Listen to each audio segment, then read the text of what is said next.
Hi, I'm Jennifer Siedjak. I'm a user experience researcher at Redbox. Users don't read. This is a statement that probably most of you have heard before. Maybe you've heard it in a usability test with colleagues. Maybe you've heard it in a design review or a copy review. As someone whose job it is to advocate for the user, this statement drives me crazy because first, it's pre-dismissive, and second, it's blaming the user. And also, as somebody with a background in cognitive psychology research, it bugs me because it's oversimplifying the problem. So, do users read? We're going to explore this question today. First, I'm going to start with an introduction. Then we'll talk about some of the key cognitive psychology research about how humans process text and explore how that applies to UX. Next, we'll walk through some methodologies that you can use to test copy in an applied research setting for any type of interface. This will include some case studies of how I've applied these methods in my own practice. And finally, we'll circle back to our big question, do users read? My goal for you today is not to make you a better copywriter, but rather to help you understand how you can leverage some of the cognitive psychology and UX techniques to test if your copy works for users. So first, a little bit about me. I work at Redbox. These are kiosks in the US where people can rent newly released movies on DVD and Blu-ray. We also have on-demand streaming and free live TV. So these services span our mobile app, our website, and our TV apps, and of course the kiosk. So for my job, I'm testing copy across a ton of different platforms. Prior to UX, I did about 5 years of academic research. I have a couple of peer-reviewed papers, and notably, I did research in Dr. David Rapp's Reading Comprehension Lab at Northwestern University. All right, so let's get into the cognitive psychology. I'm going to walk you through how we read and how we know this from the cognitive psychology research literature.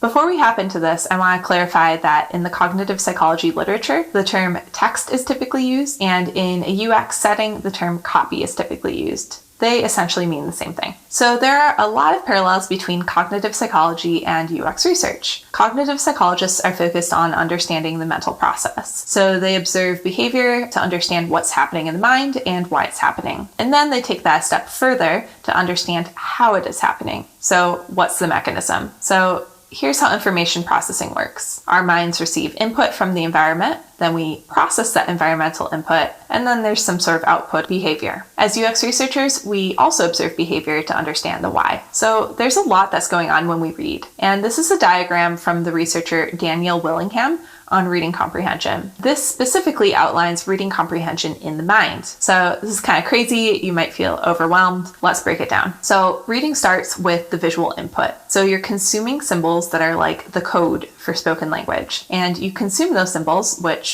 are letters, through vision. And as you're looking at these letters, your eyes don't move smoothly. So they're jumping about a distance of 7 to 9 letters, and each individual eye is looking at a different letter about half the time. You also need to visually distinguish one letter from another, and then you need to translate those visuals of the letters into sounds, which is called decoding. Your mind is also identifying the words phonics, its spelling, and its meaning. And we tie together all of the words in a sentence using syntax to form an understanding of its meaning. As you're reading, you're also tying back to what you've read in the previous sentence, the previous page, maybe pulling in some past experiences.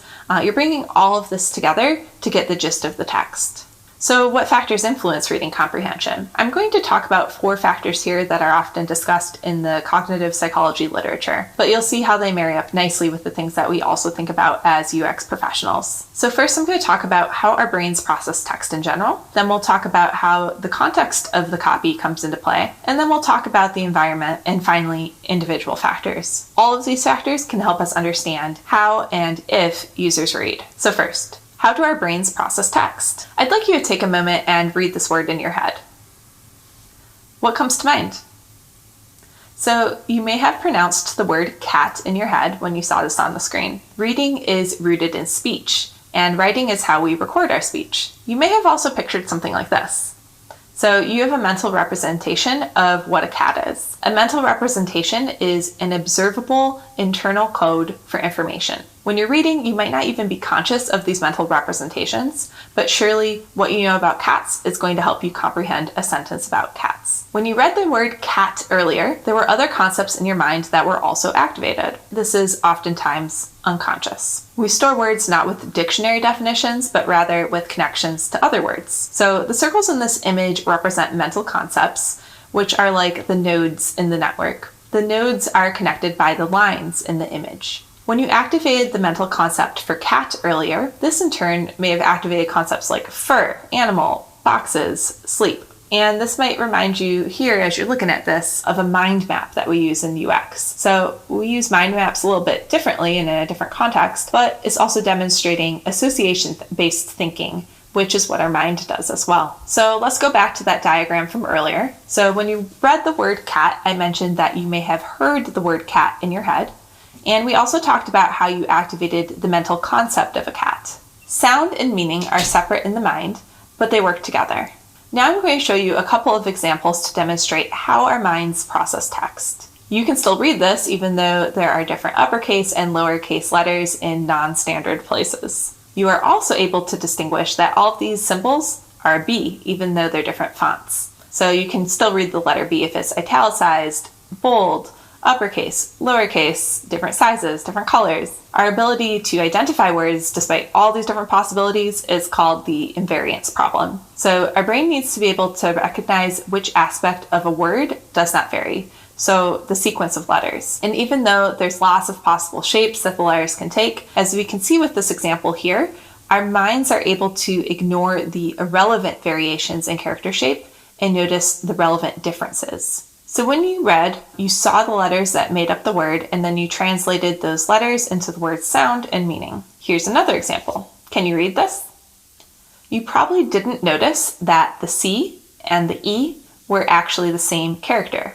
So let's look at what appears to be read. RCAD is not a word, but the surrounding letters helped you unconsciously reason that the second letter here must be an E. The same shape can be interpreted as different letters depending on the letters around it. So you may have actually heard before, and I just wanted to spell this, that we don't read individual letters and that we read words as a whole. So that is not true. There's actually a hypothesis, though, that we code letters by bigrams, which are ordered pairs of letters. So we don't read individual letters. We're relying on the context of the surrounding letters. We're reading small groups of letters, basically, and figuring out a few letters at a time. So I'm going to present you with 2 strings of letters for this next activity. They might be real words or might not be words at all. If both are words, press the right arrow on your keyboard for yes. If either of these are not words, press the left arrow on your keyboard for no. You're going to use your pointer fingers for this. If you're not in front of a computer, you can just say yes or no aloud. Ready?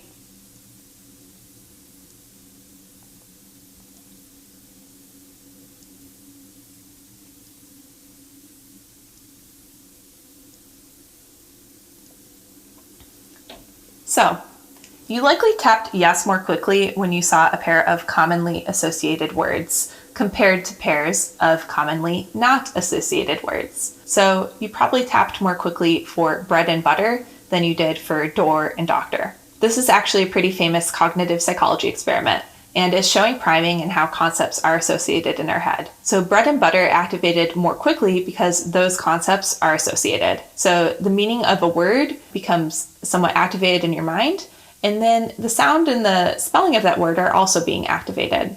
So this experiment shows us that a word's meaning, its sound, and its spelling are all linked, which we can see in this diagram here. So let's talk about some other factors that influence reading comprehension. We're going to talk about the context of the text. When I'm talking about context here, I'm going to be talking about the context of the words in a sentence or a chunk of text. And we're also going to talk about physical versus digital. So within the context of a sentence, a word is going to mean something different depending on what it's being applied to. Let's look at this message on Sephora's website. It says, "Due to safeguards in place to protect our distribution center employees, shipments will be delayed." So when you read the sentence, you used your knowledge of grammar or syntax to understand the sentence. In this case, you know that delayed is describing the timing of the shipment. Additionally, you used your previous experiences. So delayed means different things depending on what it's referring to. A delayed reaction to a joke might be a few seconds, but I also have the prior knowledge to know that a delayed shipment is probably referring to days or weeks. Meaning is informed by your background knowledge from what you previously read and from the world in general. Let's say that an hour passed and I show you the sentence again, but flipped. This time it says, shipments will be delayed due to safeguards in place to protect our distribution center employees. It's pretty likely that you would say that you've seen the sentence earlier because the meaning hasn't changed. So readers remember what they read, but they don't remember how it was worded. So you've created a mental representation of the ideas in the sentence. So what I've shown you here is a more practical example of what has been shown in cognitive psychology studies. All right, so we've talked about how we rely on the context of the surrounding text to make meaning of one word, such as delayed, as well as our background knowledge about what delayed means. This helps you create a mental representation of the sentence. We've also talked about how you use syntax to understand a sentence. Next, I'm going to have you read these sentences. Were the turtles above the fish? So everyone is pretty much able to answer yes without any struggle, and that's because you've developed a situation model. So the situation model is helping you understand where the fish, the log, and the turtle are relative to each other without the author needing to actually spell out that the turtles were above the fish. What goes into somebody's situation model is going to be really dependent on the reader's goal and what they're trying to get out of the text. So think about this when you ask yourself, do users read? So the situation model is kind of just getting the gist of the text, so you remember the things that were important. So going back to our Sephora example from earlier, the situation model might be, I'm not going to get my skincare products right away. There's also something called a text base. So this just means that we're connecting the ideas of the sentences together as we're reading, kind of like a web of ideas. So with the Sephora website, you might have been making some inferences. This is also part of the text base. So you might have inferred that the shipments were delayed due to COVID-19, even though that wasn't mentioned in the sentence. So we talked about the context of the surrounding words and sentences. Now let's talk about a different type of context, the type of interface. So when we think about reading a physical paper book versus reading on an e-reader, there's actually been studies that have compared the experience on the two, and comprehension is slightly lower on e-readers. However, it's really not a huge difference between the two. But of course, most of us are not writing text for e-readers. We're probably working on other digital interfaces like websites. When we think about, do users read? We're probably thinking, well, users skim, and that's totally the case. So Nielsen-Norman Group found that 79% of users scan any new page they come across, and only 16% read word for word. They also found that on an average web page visit, users read only about 28% of the words, so people are definitely scanning on the web. This is not super surprising though, so if you're familiar with some of the eye tracking studies and cognitive psychology research, the numbers are a little bit different, but they also support skimming. So readers initially skip a third of all words when reading versus the reader fixating on the words with their eyes. And there are a couple of factors that matter here. So people are more likely to skip shorter words and words that are predictable from prior text. Cognitive psychologists have also found that the environment impacts our reading comprehension. And as UX researchers, of course, we care about the environment, and we think of this as the use environment. So this is another factor that's going to help us understand, do users read? So let's talk about one example of how the use environment might impact reading. So imagine your kid just got stung by a bee and you need to use an EpiPen for the first time. How well do you think you would be able to read and comprehend the instructions on this auto-injector? Definitely some time pressure here to administer the injection promptly and correctly. You might not have a backup EpiPen. When you're conducting studies, you want to try and make the use environment as realistic as possible and replicate environmental pressures. So to replicate time pressure, some researchers have used a beeping sound that gets progressively faster as the participant is completing the task. So think about the potential cognitive load that somebody might experience in a stressful situation like this. In UX, we really need to think about how our users are not going to be solely focused on just the task of reading. Attention and working memory capacity also factor into whether people read and comprehend. And these things are impacted by the environment too. So we discussed earlier that we rely on the context of the surrounding words to make meaning of one word. So as you're doing this, you're relying on your working memory when you're reading. So working memory is kind of like the workplace where thought happens, and it is limited. So let's think about this through a UX lens. So what use environment will your product be used in? Are your users relying on their working memory to complete other parts of the task not related to the copy. And how might this impact if users read? If somebody's at the red box kiosk in a noisy store or they have their kids with them, that's obviously going to impact their attention. So circumstances in the environment can make somebody who's normally motivated to read not read. And just a side note here, as UX researchers, we need to be mindful that people are generally more motivated to read in a study setting because they're likely getting paid and they have somebody watching them. Another factor that impacts if users read is individual factors. Let's go back to our meaning network for cat from earlier. So this is going to look different depending on a person's experiences. The breadth might be different and the specific connections might be different. So somebody might associate cats with evil and somebody else might associate cats with friendly.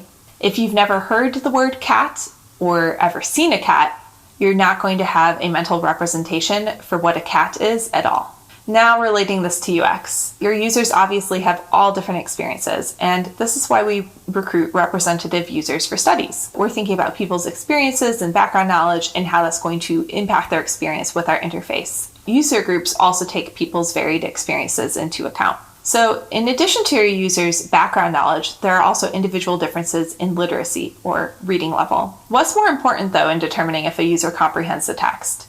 Is it background knowledge? Is it reading level? So one study had people with knowledge of soccer and people with no knowledge of soccer read a story about soccer. And then they measured the participants' comprehension and recall of that story. The people who had background knowledge about soccer outperformed those who had low background knowledge of soccer. And here's where it gets really interesting. So within that group who had background knowledge on soccer, those with high verbal skills, so the good readers, did just a smidge better than those with low verbal skills. So the effect of reading skills was pretty small compared to the effect of background knowledge. So reading comprehension is higher for domain experts when they read about a topic in their area of expertise. And again, this is why user groups are so important.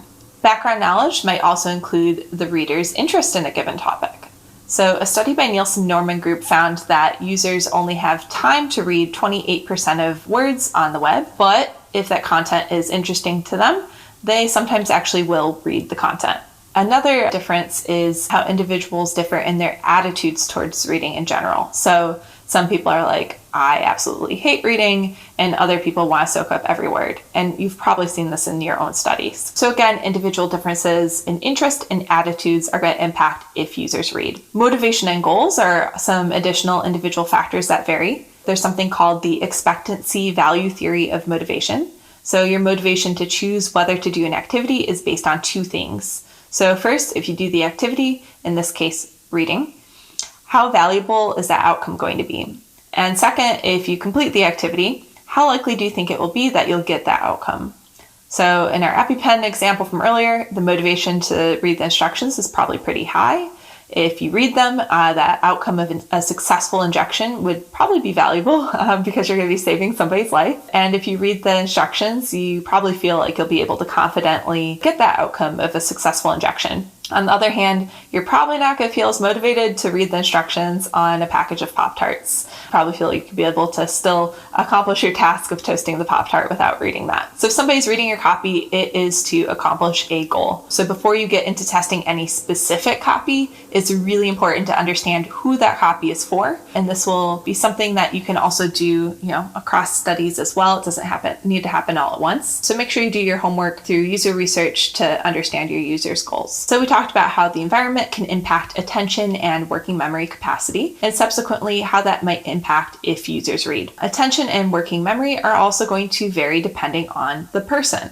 So let's think about accessibility here. With ADHD, for example, the person's working memory is impacted by that. So we need to make sure that we're designing for everybody. Another individual difference is literacy. So of course, the difficulty of the text is going to impact comprehension. So we need to consider individual differences in reading level. For some context here, 43% of the US population has low literacy.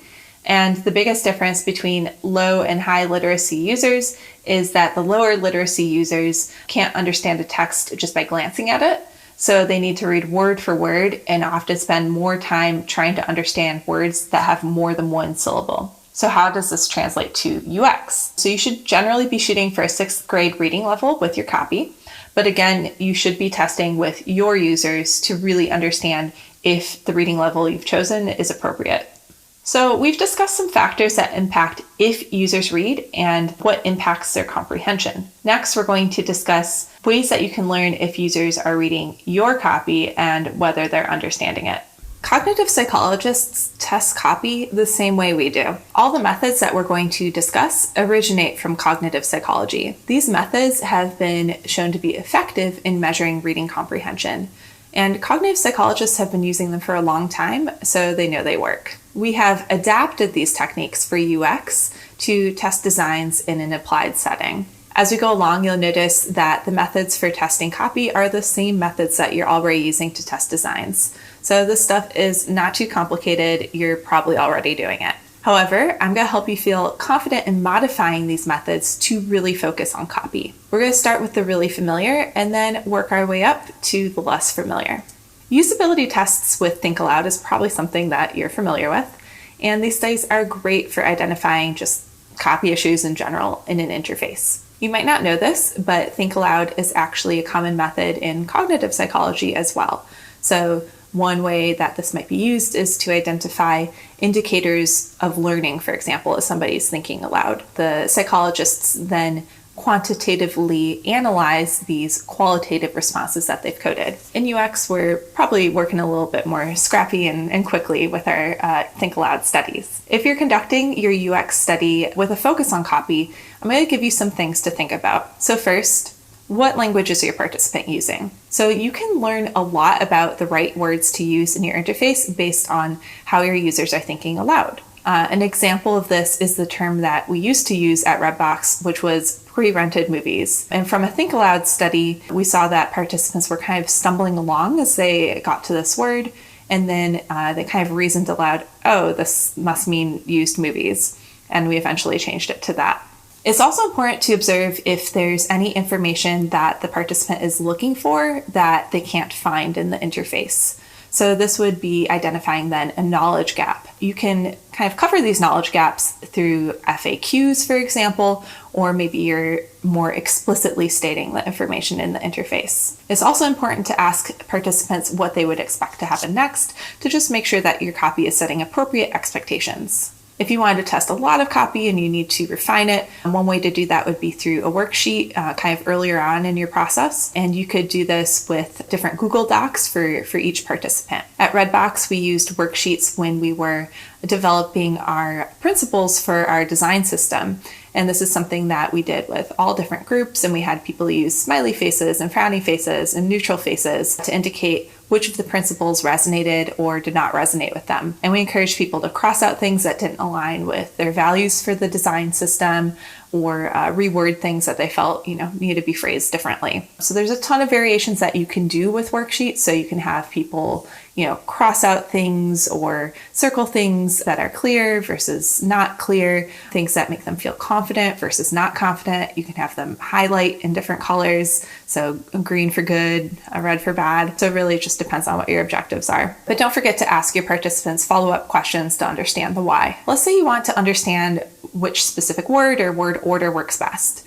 You might want to start looking into some quantitative methods. So one of these methods that you might not traditionally think of for testing copy is a first click test. So this is something that should be done in the context of a task. So I found first click tests to be helpful when testing copy on button labels, for example. So with this example, we wanted to know how word order and use of icons impacted comprehension of the kiosk home screen. This is the screen that everybody sees when they go to the kiosk, so we really needed to get it right. So we wanted to know, should the buttons have an icon with the text? Should they have text by itself? Should we lead with the action, rent and buy? Or should we lead with the product, movies? In this study, we looked for any significant differences in success rates across the versions for core tasks like renting a movie. We found that the presence or absence of icons with the copy actually didn't impact comprehension for the core tasks. But we did find that there were significantly more use errors for the no icon version for the task of buying a game compared to the icon version. So some people were selecting the movies button instead. It's possible that participants skimmed rent and buy and then selected the button without reading the word games or movies. Overall, though, participants reported that they felt the icon versions were easier to use because the visuals were supporting the copy.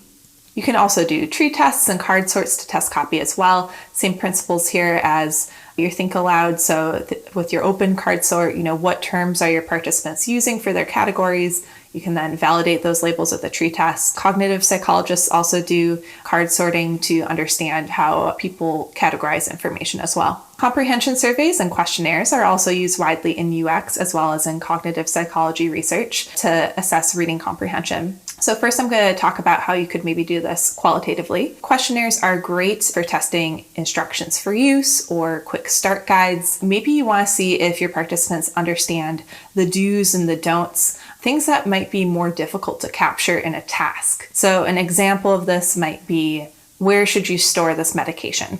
So you want to administer the questionnaire after you have the participant complete the task. They'll complete the task with your product with access to the instructions. You'll observe, of course, how they interact with those instructions, if at all. But you want to administer the questionnaire at the end of the session so that you're avoiding teaching the participant how to use the product by giving them a quiz basically on how to use it. And you want to make sure that you're asking participants a standardized set of questions, and additionally that you have predefined criteria for what a correct or an incorrect answer is in your moderator's guide. If you're administering the questionnaire aloud, make sure that you make it clear at the beginning that the participant is allowed to refer back to the instructions so that you can make sure that you're actually testing the copy rather than testing their memory of the copy. So some researchers also have participants point to where in the instructions they found their answer so that they can make sure that they're testing the copy. The participant should be able to say the answer in their own words to demonstrate comprehension rather than reading off the instructions that you're testing. Once you've asked all of the questions, you may then return to any questions that the participant struggled with or answered incorrectly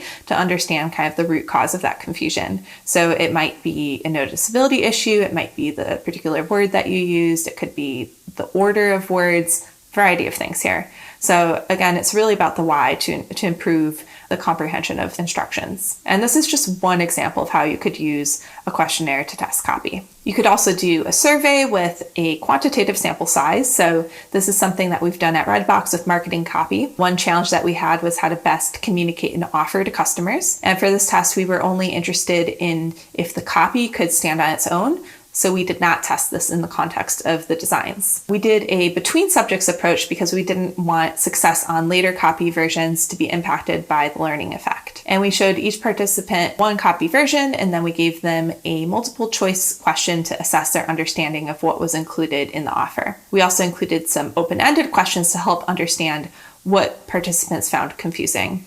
And we used these data to improve the copy going forward. In addition to quantifying success rates, you could also look at how long it takes somebody to read your copy or to complete a task with your copy. So the cognitive psychology literature has shown that when readers are reading more slowly, it means one of two things. Either they're struggling to read, or it could mean that they're really interested in what they're reading. And sometimes those two are kind of hard to parse out. You might get at these with some Likert scale questions afterwards, such as how unclear or clear was this offer? And let's say 100% of your customers got your comprehension question right, but half of them felt the offer wasn't clear. They might not feel comfortable signing up for that offer if they feel like it's convoluted or confusing. So, you're primarily looking at the behavioral data here, but also those additional questions are important as well. So some of us might associate testing copy or reading with eye tracking. This method is definitely used a lot in cognitive psychology research. Eye tracking is more of an involved effort, so consider if you can get your answer through some other method first. With eye tracking, you're looking at gaze points, so you can observe where on the page the user is looking and for how long. This can give some insight into what copy the participants are focusing on and where they're skimming. However, just keep in mind that eye tracking by itself is not going to tell you why participants are looking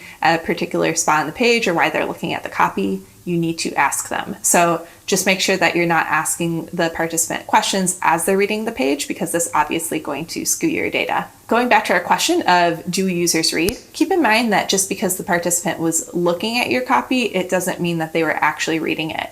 or even conscious that they were looking in that region. Now I'm going to go through a more detailed case study of something that we've tested at Redbox with copy. So the study used a combination of quantitative and qualitative methods. What you're seeing here are a couple of screenshots from the Redbox website. At the top of the page, we have the hero image which rotates, so we call it the slider. And then we also have a couple of internal marketing banners on the page. So these are usually in the ad space on the page. We wanted to understand how the amount of copy and the visuals on the sliders and the banners impacted comprehension and readability. So at what point is it too much information? We tested varying levels of detail in the design. So from top to bottom here, we have the most imagery and most copy to then no imagery at all and less copy. This test wasn't purely a copy test. It also had to do with the visuals.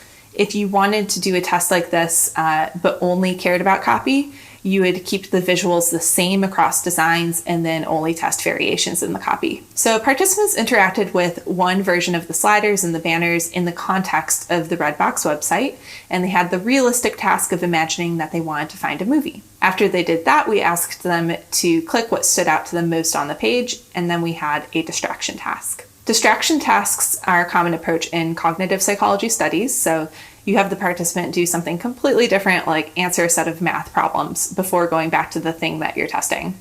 So this is so people aren't just pulling from their working memory when you later give them a recall task, for example. So after the distraction task, we had participants answer whether Redbox had any deals on their website that when they looked at it, and then we asked them to write down all the deals that they remembered from the Redbox website. We also looked at perceived comprehension because ultimately, if customers see a deal and feel confused, they might not engage with it. And we also looked at perceived readability, so kind of legibility here. From earlier, in terms of what stood out the most, sliders stood out the most, banners not so much. So we knew people saw the slider, but did they understand what they read? So we did some analyses based on level of detail, and we found that including visuals with the copy and simply having less copy were positively correlated with readability and comprehension.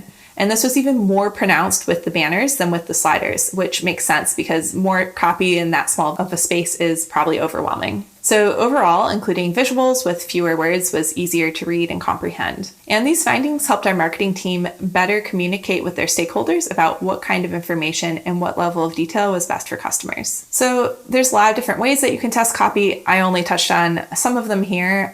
If you want some options, if you want a specific score or a metric, you could do an A/B test, test some KPIs there. You could do a closed test. There's also different readability formulas to look at grade level of the text. I like the Flesch-Kincaid reading grade level formula, but there's a ton of different options. Finally, some tips. So first, remember to include your copywriters throughout the whole process. They are the designers of the copy after all. And second, remember that it doesn't matter how well your copy is written if it's not legible. So to recap, some things to think about. We learned that whether users read is dependent on a few factors: how our brains process text in general, context of the text, environment, and individual factors. We also talked about some methods that you can use to test how and if users are reading your copy, and if they're understanding what they're reading. So, do users read? TLDR, it depends. Thank you.